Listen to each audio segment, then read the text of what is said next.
خوبصورت دن ہے اور ایک اہم دن ہے، بپتسموں کا دن۔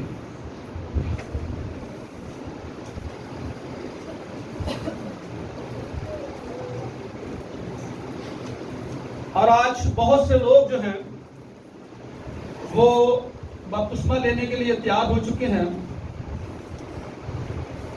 میں خداوند کا شکر ادا کرتا ہوں کہ روز بروز لوگ خدا کے کلام کو سنتے ہیں اور خدا کے آئین کو، اس کے قوانین کو پورا کرنے کے لیے اپنے آپ کو تیار کر رہے ہیں۔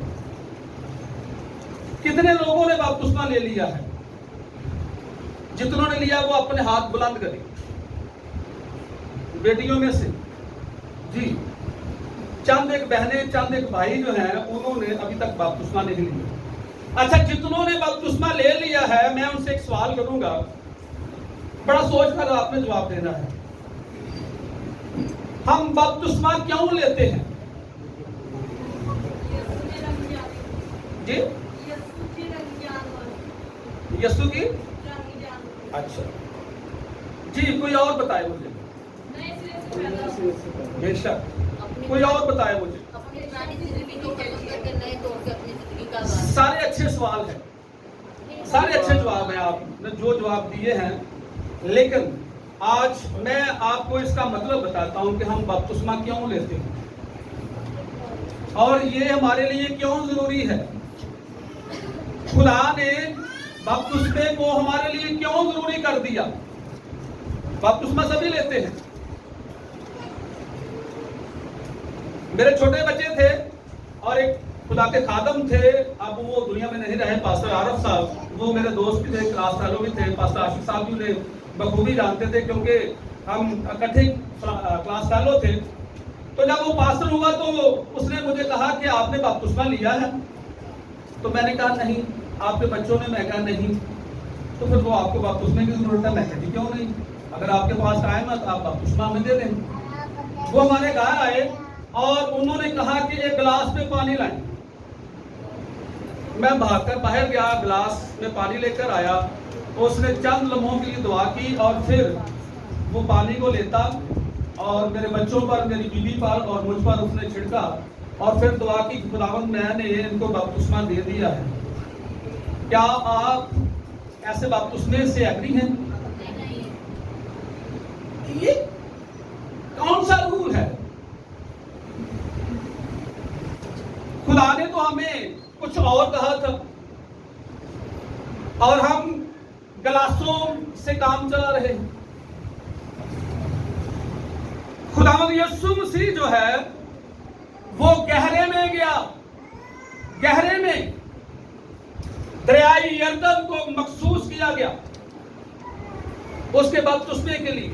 اس سے پہلے بھی بہت سے لوگوں نے دریائے یردن میں بپتسمے لیے۔ نمان کوڑی، جس کو الیشا کہتا ہے کہ یردن میں 7 گوتے لگا اور تو ٹھیک ہو جائے۔ الیشا نے ایسا کیوں کہا؟ کیونکہ نمان جو ہے وہ بڑی دور سے پورے ایمان کے ساتھ آیا تھا کہ اسرائیل کا ایک خدا ہے، کیونکہ ایک چھوٹی بچی جو اسیر ہو کر، جو غلام بن کر نمان کے گھر میں نوکری کر رہی تھی، نوکری سے مراد یہ نہیں وہ غلامی کر رہی تھی، کیونکہ وہ اسرائیلی بیٹی تھی اور اس کو اسیر کر کے لے گئے تھے اور نمان کے گھر میں اس کو چھوڑا گیا تاکہ وہ نمان کی خدمت کرے، اس کی بیوی کی ہیلپ کر سکے۔ جب وہ اپنے آقا کو دیکھتی ہے کہ وہ کوڑی ہے، اس کے کوڑ چل چکا ہے، تو وہ اپنی جو اس کی مالکہ ہے اس سے کہتی ہے کاش یہ میرے ملک میں ہوتا۔ کون؟ میرا مالک نمان جو ہے اگر میرے ملک میں ہوتا تو اس کا کوڑ جاتا رہتا۔ اس کی بیوی جو ہے، نمان کی بیوی ہے جو ہے، وہ ان باتوں کو سنتی ہے اور وہ نمان سے کہتی ہے کہ یہ بچی جو ہے، دیکھیں خدا بچوں سے بھی کام لیتا ہے، یہ ایک ایونجلزم ہے جو بیٹی کر رہی ہے، چھوٹی عمر کی بیٹی کر رہی ہے۔ ہمارے تو بچے بھی بڑے ہیں، ہمارے تو بچے ہمارے قد کے برابر ہیں۔ ایک اسرائیلی بیٹی جو ہے وہ ایونجلزم کر رہی ہے کہ اگر میرا مالک نمان جو ہے اگر میرے ملک میں ہوتا تو یہ کوڑ سے پاک ہو جاتا۔ اس کی بیوی نے نمان سے کہا کہ یہ بچی ایسا کہہ رہی ہے. بڑی لمبی سٹوری ہے لیکن میں اس کو شارٹ کرتا ہوں. وہ بڑے ایمان کے ساتھ الیشا کے پاس آتا ہے اور الیشا بغیر اس کو چیک کیے ہوئے خدا کی مرضی کو پورا کرتا ہے الیشا. حالانکہ اگر خدا سے بولتا تو وہ اس کو باہر آ کر ویلکم بھی کہہ سکتا تھا، لیکن نہیں. خدا نے خدام کا رتبہ جو ہے وہ عام لوگوں سے علیحدہ کر رکھا ہے. وہ عام لوگوں سے علیحدہ ہے، خدام علیحدہ ہے، وہ چنیدہ ہیں، ان کو چنا گیا ہے. اس لیے جب الیشا نے اسے کہا کہ دریائے یردن میں جا کر غوطہ لگا تو صاف ہو جائے گا، کہیں بیماری جاتی رہے گی. اب جب وہ واپس آ رہا ہے تو وہ مایوس ہے. ہم بھی مایوس ہو جاتے ہیں جب ہمیں کہا جاتا ہے نا کہ بپتسمہ لے لیں. نہیں اجے میرا وقت نہیں آیا، اجے میں فلانے کام کرنے ہیں. اس کا مطلب ہے کہ آپ نے ساری عمر برائی میں گزارنی ہے. اس کا مطلب یہ ہے. نمان کو جب کہا گیا تو ابلیس نے اسے کہا کہ چھوڑ یہ تو بس کہہ رہے، اس نے تجھے چیک نہیں کیا، اس نے تجھے دیکھا نہیں، ہاتھ نہیں لگایا وغیرہ وغیرہ. وہ مایوس ہوا. لیکن ایک نوکر نے پھر ہمت جتائی اور اس نے کہا کہ اگر کوئی تجھے کہتا، حکیم یا ڈاکٹر کہتا کہ وہاں پر جا کر تو ایسے کر لے تو نہ کرتا. اب اگر خدا کے نبی نے کہا ہے کہ تو غوطہ لگا تو غوطہ لگا لے، اس میں کون سے پیسے دینے پڑیں گے؟ اس کا ذہن کھلا. روح القدس نے اس کا ذہن کھول دیا اور وہ یردن کے اندر اترا اور اس نے شفا کو رسید کیا. یہ بپتسمہ تھا. بیسیکلی خدا جو ہے جب کسی کو اپنی طرف بلاتا ہے، ناپاکی کی حالت میں بلاتا ہے اور اس کو نہلاتا ہے، دھلاتا ہے، صاف کرتا ہے پانی کے وسیلہ سے. پانی کے وسیلہ سے زندگی آتی ہے. آپ سب جانتے ہیں کیونکہ میں نے بپتسمہ لیا. یہاں پر تمام خدام ہے، جتنے بہن بھائیوں نے اپنے ہاتھ کو بلند کیا سب نے بپتسمہ لیا ہے اور ہم نئے سرے سے پیدا ہوئے، ہمارا نیا جنم ہوا. اسی طرح خدا پانی کے وسیلہ سے ہم کو نیا جنم دلاتا ہے. اور سم ٹائم ایسا بھی ہوتا ہے کہ وہی پانی ہمیں موت کی گاٹ لے جاتا ہے. نوح کے زمانہ میں تمام دنیا کو پانی سے ہی مار دیا گیا. حکم ماننا، اگر آپ بچنا چاہتے ہیں تو حکم مانیں. اگر خدا کا کلام آپ کو بپتسمہ کے لیے کہتا ہے تو اپنے آپ کو تیار کریں. اگر آپ مسیحی ہیں اور خدا کے کلام پر ایمان رکھتے ہیں تو اپنے آپ کو پیش کریں. خدا سے کہیں کہ مجھے دھو، مجھے صاف کر. داؤد بھی یہی کہتا ہے، مجھے اچھی طرح دھو ڈال.